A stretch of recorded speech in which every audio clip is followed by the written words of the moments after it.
Bereshit, in the beginning. These are the very first words of the Bible, setting the stage for God's magnificent act of creation.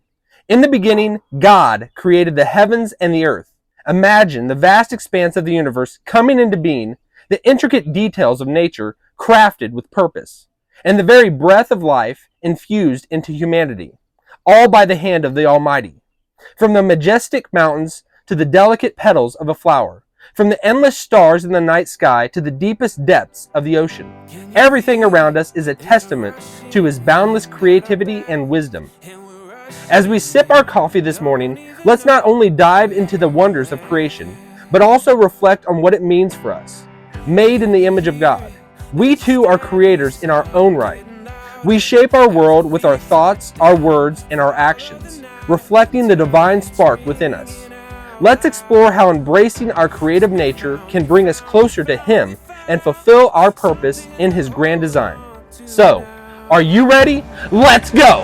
So we hold on and enjoy the ride. After all the ups and downs, this is our time. Enjoy the ride. That is a good launching pad. Got a lot of energy. What's up, everyone? This is my father. I'm not used to introducing you as my father. You know, I don't know if I've ever called my dad my father in my life. Have I? Have you ever heard that? I've never kept track of it. You've never kept track of that? I've never kept track. Just as long as you put me within that time frame there, that's fine. Yeah, I know one thing you always said. I called you Michael or Mike one time. I don't know if I probably called you Michael, and you're like, we're not drinking buddies. That's right.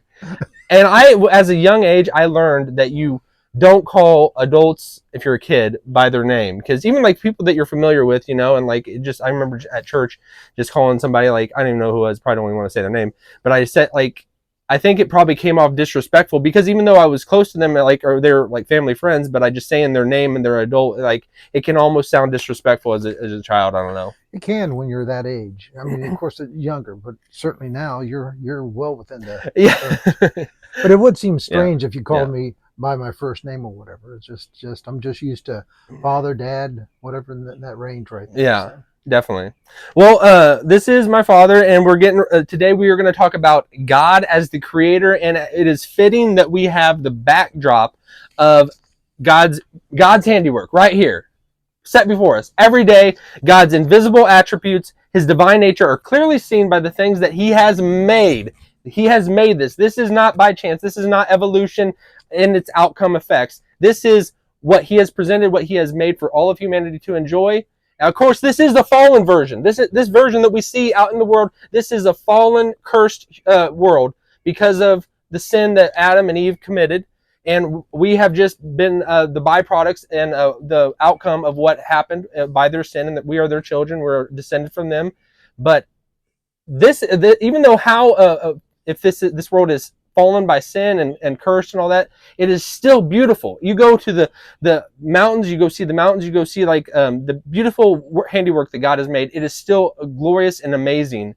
But it is still, we got to keep in mind that it is a fallen world. This isn't paradise. We have been kind of taken out of paradise, but it will be restored when Jesus comes back. That's what you're saying is true. It's very true. I mean, but when you think about it, how beautiful the world is, how much splendor and just pure beauty that's out there, and every little detail that's out there, and this is the fallen version. Mm-hmm. Just think of what heaven will be and what God's true wish for us is.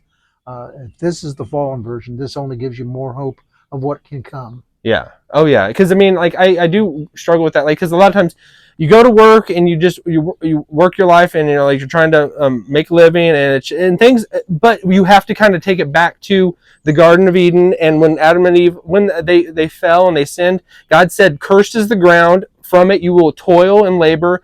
I think work is still a blessing, but it is from the sweat of your brow. You have to struggle and try to make a living. I think before that, Adam and Eve would have been made to work in the Garden of Eden, but it would have been so much more enjoyable. Work can be enjoyable now, But I mean, I just think of it like we actually have to use effort and kind of fight through our day to day and everything like that. So it's like I'm bringing this up because it reminds me throughout my day, like you go through struggles in life, and it's just things are just you're like, why am I having to do this? Why is it so hard? And like kind of almost doubting God in certain ways, because like the things that are being put in your lap and the things that you're struggling to get through, why does he make it so hard? And just always having that in the back of your mind, that recognizing that aspect of it, that God, this world is fallen. It's fallen, and he made it that way. He cursed the ground after they sinned.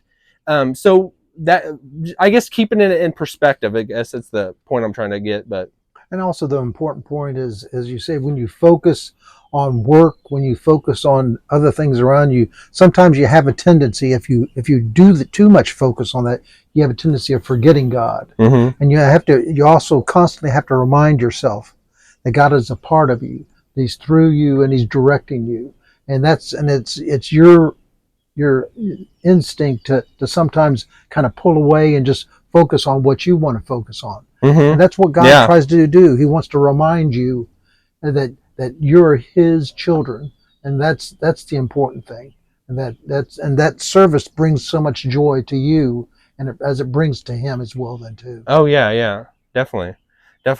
All right, so I wanted to take this a number of different ways, but I started off with Bereshit in the beginning because I mean, just because we got to start with almost that bottom line, because What is that word anyway? Bereshit just means in the beginning. Okay. Yeah, that's the Hebrew word, how the Bible starts out, Bereshit. And in the Old Testament, the first 5 books of Moses, those first 5 books were, as understood, written by Moses. Now, of course, he didn't write after he died, because it talks about Moses' death. There had been editors that happened to kind of had to kind of formate and like make it make sense, that he died and everything. And I did want to point this out, that like it was written by Moses, because even Jesus acknowledges that those first 5 books were written by him. But Yeah. Genesis, Exodus, Leviticus, Numbers, Deuteronomy, so those first 5 books, they all start off with those first words of the book is actually how it what they call the book. Does that make sense? Like, Yes, it does. the very first words, that's what they call it. So like we call Numbers, they call Bamidbar. It's like in the wilderness. Like, and that's like, it's just how the book opens up, and that's what they call it and everything like that. I wanted to bring that up because of started off with Bereshit, because that is the starting point. As science has progressed, as people have become more aware of our world around us, and just, I think people are more in line with even calling it intelligent design. Like in that aspect of it, like it used to be like, oh, we had there couldn't have been a beginning, but I think everybody understands there was a beginning. And we just call it, a lot of people call it the Big Bang Theory. Well, everybody's always trying to work it through to give it a different title. I mean, a lot of times what's in the Bible, it may sound old, so we try to come up with new terms, maybe more specific terms that feel better to us, that maybe other people can accept. Yeah. And sometimes it's that acceptance that brings them in, to at least to give a little bit more thought of what's truly in the Bible. Mm-hmm. But it's studying what the Bible has to say. It can be your basis from what you're going to work from there. Yeah. So like I can when you hear intelligent design, I mean, because like a number of people, they I mean, we somehow, we know there was like a beginning, like, and that's like, because if we know there was a starting to the universe, and then how did it start? And then if we say, well, God, the Bible is clear, God always existed. He never came into being. He just always was. So if he always was there and he created it, and then like, well, then people think, well, who made God then? Like, how did God get there? And then, so if we go into the thought process, well, there had to been another God that created him.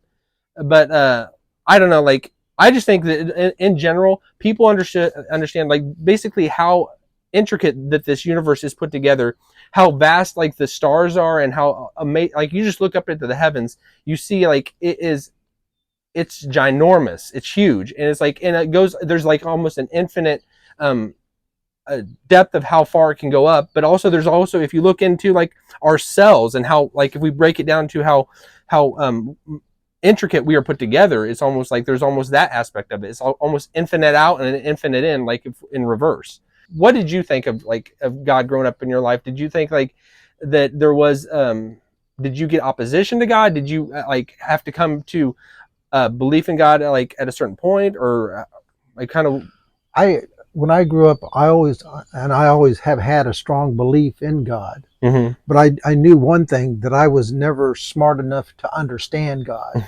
That all I could do was try to keep an open mind, to keep a look around, but also to be very constantly amazed Mm-hmm.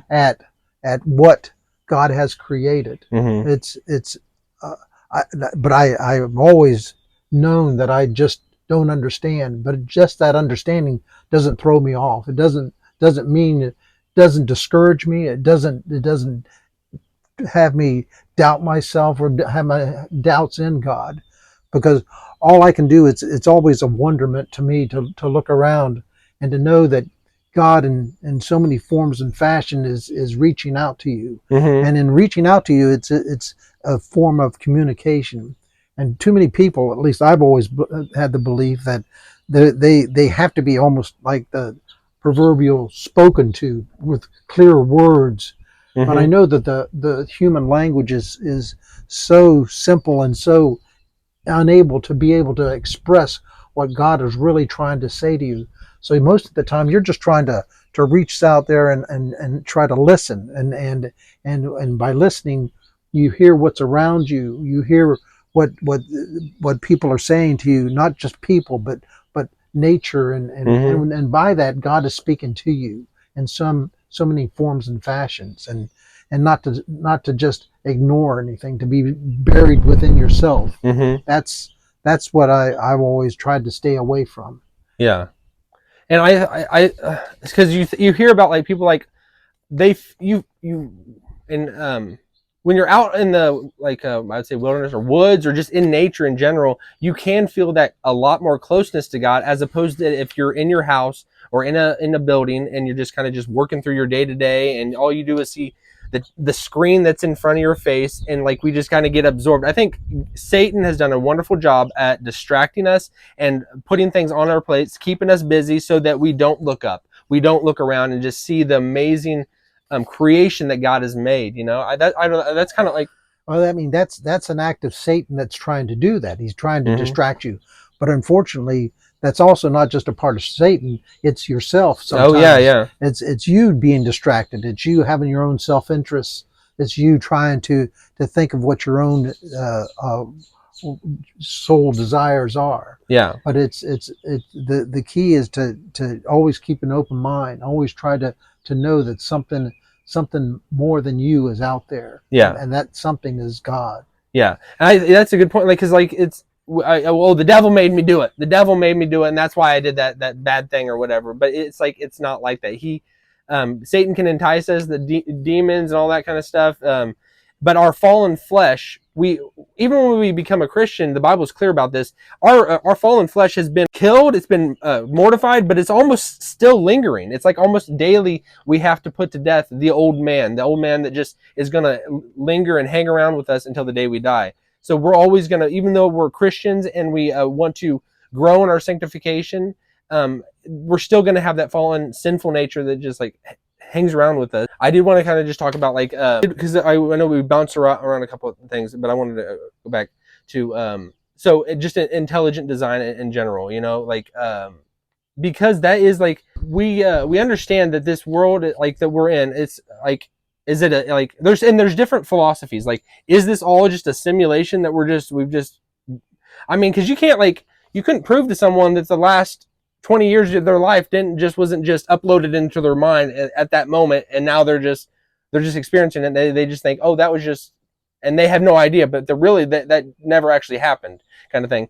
Or like is this like just materialism, and just all we are is just random chance mechanisms that have just formatted over billions and billions of years.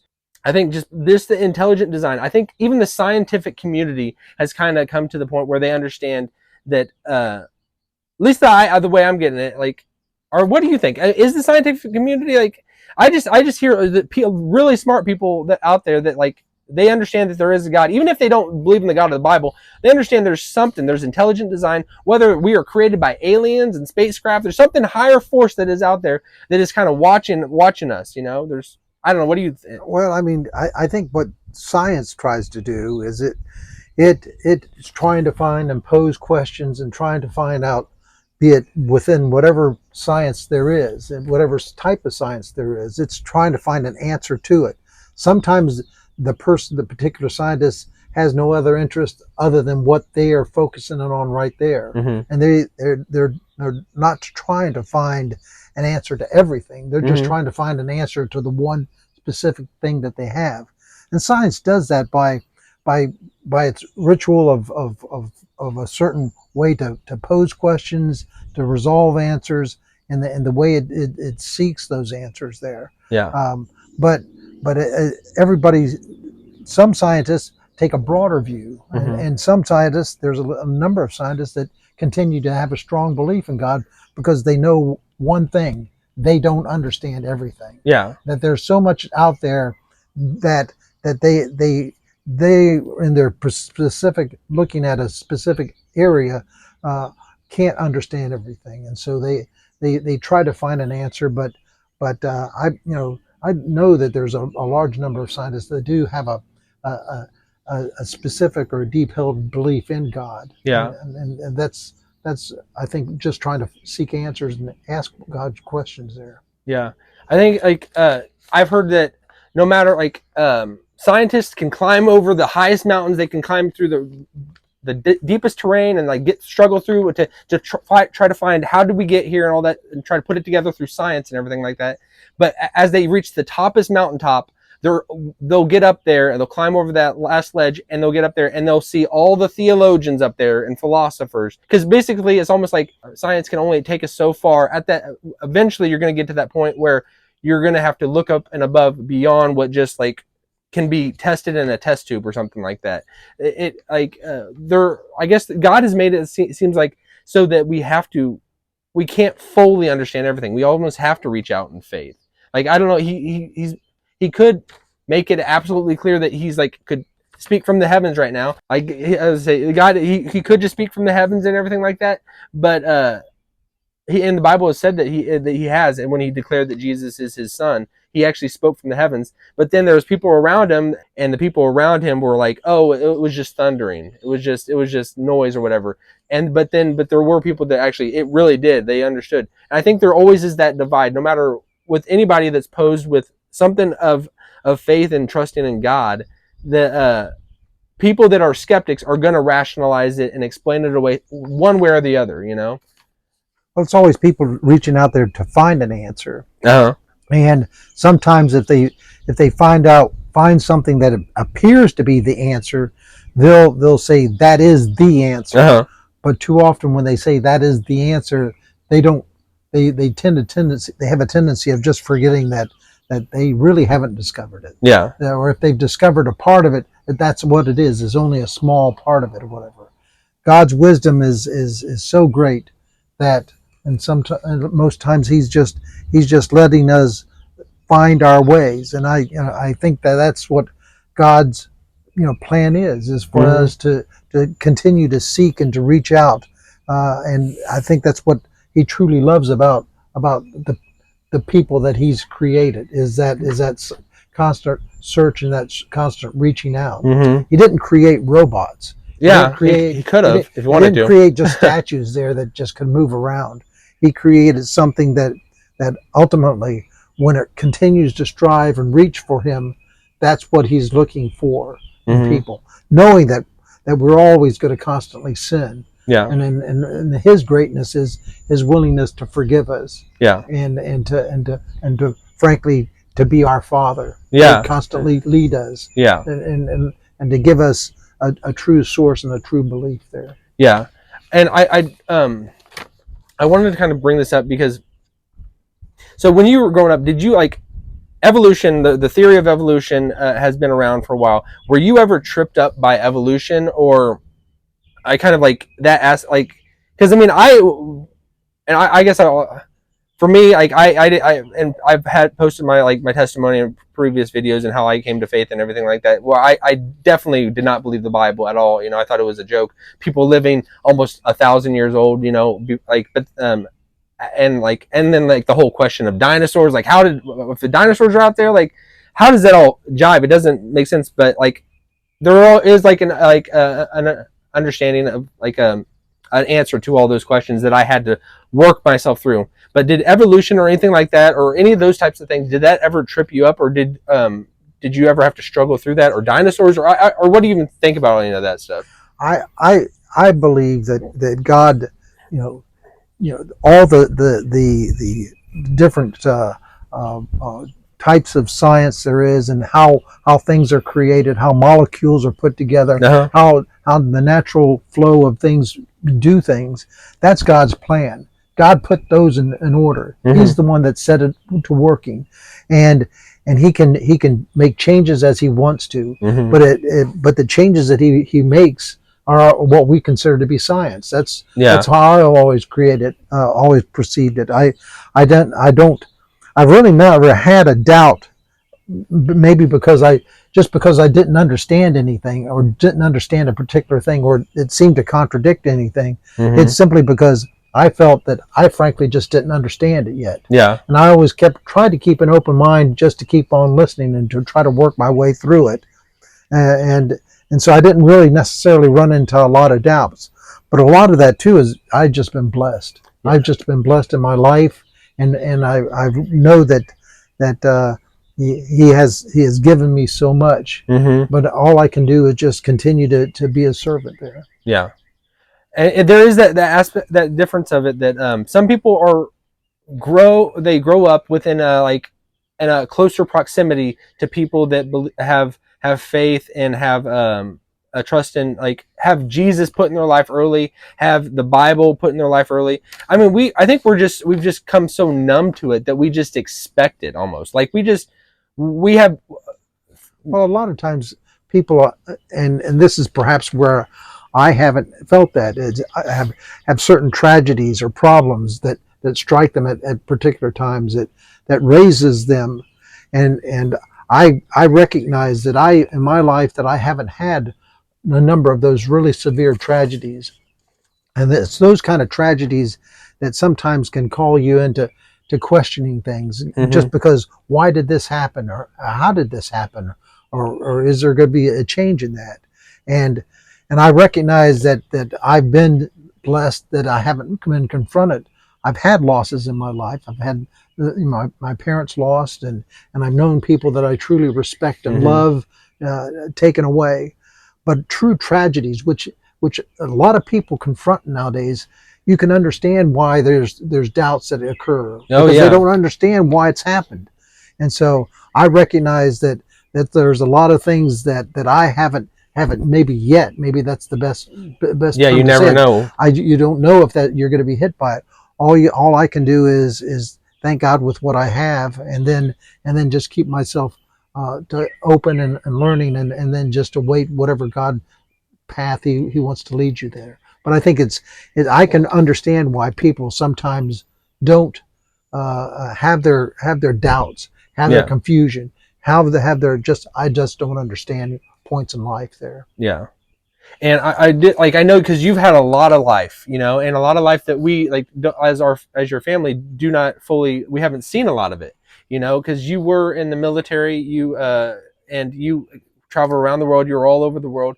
So I mean, like, were there times in your life when you were in different places or anything like that you struggled with faith, or that in the military, is it like, I mean, you don't talk about God, right? You don't, like, people, you try to not bring up that topic, right? Or is it something? It can be. It depends on who you're talking to, what's happening at that particular time. I mean, there's certainly been points where you're kind of lost with what you have going on. There's when you're young, especially when you're first going off someplace, it's somewhere you've never been before. You're being confronted with issues, problems, dangers that just you're not sure what's going on, and certainly you live through that. I'm kind of like a piece of a rough rock that's been sanded down, and a lot of those roughnesses have kind of gone away, and a lot of them I just simply don't remember. Uh-huh. What I remember is more of a finished product of what I've been able to get, and the family that I've been able to raise, and the wife and the children that I have that have blessed me so much there. Mm-hmm. I have my next thought, but then I know what I'm saying, and then I immediately forget. Well, that's called old age. That's called I'm getting old. I'm getting old. Because I do that a lot too. Yeah. Things come and they go real fast. There. So do you think, like, if looking at your past, like, you know, and whether it's in the military or anything like that, do you think that we forget the bad memories and we kind of just remember the good, or have you figured out about that? What you try to do is just learn from all your memories, yeah. good and bad. I mean, a lot of what I've learned is not just from being in the military. I'm also a lawyer too, and you see a lot of sadness and children that have been harmed, parents that have failed, parents that have let their children and their other siblings down or whatever. Yeah. And there's a lot of sadness and hurt in this world, and all you try to do is listen to what the problem is and see what you can help to provide to them. Or whatever. Yeah. So, I've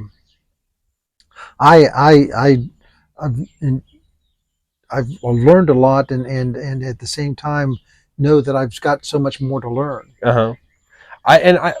You bring up that about, like, people being hurt and everything. I think that is how, like, most people that I've talked to, when they turn away from the faith, when they lose all belief in dad, and I believe in dad, I believe in God. I don't know if I said dad or whatever, but the people that lose all faith in God and everything like that, and I have myself had moments of crisis of my own faith, like, just like, because of the weight and of stuff that coming down on you, and you just struggle, and you're just like, God, where are you? And you're just screaming out to him, and you're just like, what's happening? Because it's like you're almost not.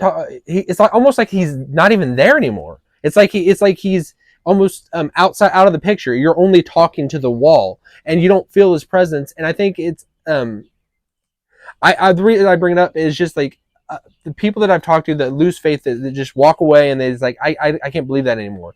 And they'll bring up, because of the worst things that happened to them, or the worst things that they've seen happen to other people, how could God let that happen, kind of thing. Have you ever experienced that? Like, Yeah, I mean, I understand that happens to people, and certainly at times in my life, I've been really sad in regards to what has happened, and many times it's because of what I have done or I have failed to do, and maybe a disappointment in myself. Not being able to come up with the right answer, not be able to come up with a solution, and a lot of times what I've just learned to do is just try to ride it through, try to let things go and not make anything worse, but just continue to keep open and to constantly keep in prayer and to constantly ask God. And that's perhaps where I've become better at it. I've turned to God more just for answers, if nothing else, because I know God's wisdom is so great. I mean, what seems to be majestic words, if you really look at them, have a real meaning, and that you too often just gloss on over there. So yeah. I did want to bring up, so, like, I mean, when you just say, like, how beautiful our world is and everything like that, I think that people, from my vantage point, I know we always have to, like, give that preface for, in my opinion and what I think, because, and I've learned that just talking to people, I can say the same thing, but they hear something completely different. Everybody hears in a different way.